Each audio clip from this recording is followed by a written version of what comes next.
Magandang gabi po sa inyong lahat. Magbabalik ulit tayo dito sa ating nakahiligang na yan. Nakahiligan, mangulikta ng barya at magbigay ng kanilang mga presyo kung magkano na ang kanilang mga bintahan sa ating mga online selling. Isa naman tayong kolektor guys. Magandang gabi po sa inyong lahat.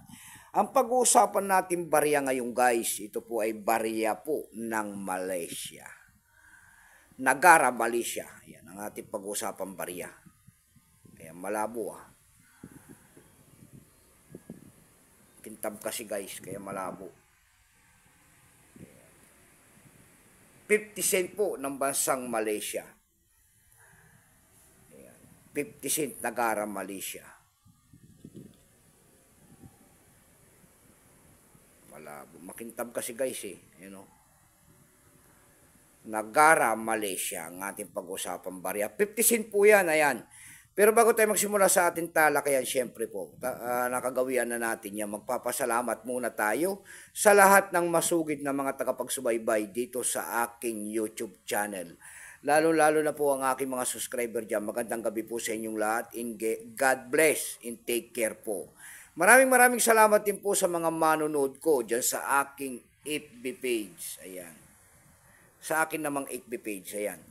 Magandang gabi po sa inyong lahat, lalo-lalo na yung mga followers ko dyan. Magandang gabi rin po sa inyong lahat. God bless po sa inyong lahat. Year 2007 yan pala. 50 cent, year 2007, Bank of Nagara, Malaysia. Yun naman po, hindi pa po nakapag-subscribe dito sa aking YouTube channel. Nyayaan ko lang sana kahit malaking tulong na po o bagay ang inyong magagawa. Tulad na lamang po sana ng pagpindot ng ating subscribe button, like and share, para ma-update ko naman kayo sa mga bago ko pang ilalabas na video about coins. Ayan. Nagsimula ang years ito guys mula year 1989 hanggang 2011. Value po nito ay 50 cent Malaysia. Currency naman yan ay ringgit 1967 up to date po. Kung ano materialis ang ginamit sa barya na yan, yan po ay copper nickel.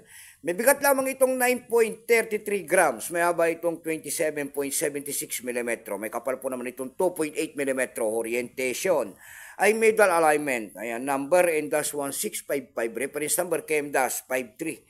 Ito pong year 2007 na ito na pera ng Malaysia, ito po ay 12% lamang. Ayan.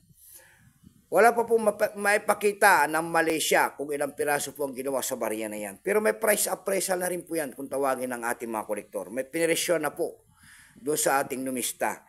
Yung kanyang verify po kung tawagin nila ay nagkakahalaga yan ng 20 pesos. Yung kanyang extra pay naman po ay 20 pesos. Almost ang circulated ay nagkakahalaga po ng 38 pesos. Dako tayo sa kanyang bintahan. Ayan. Doon sa ating ebay.com, tingin-tingin tayo ng mga nagbebenta nito doon. Ayan. Nakita naman tayo mga nagbebenta doon na kapaskil nito na $4.49 ang bintahan.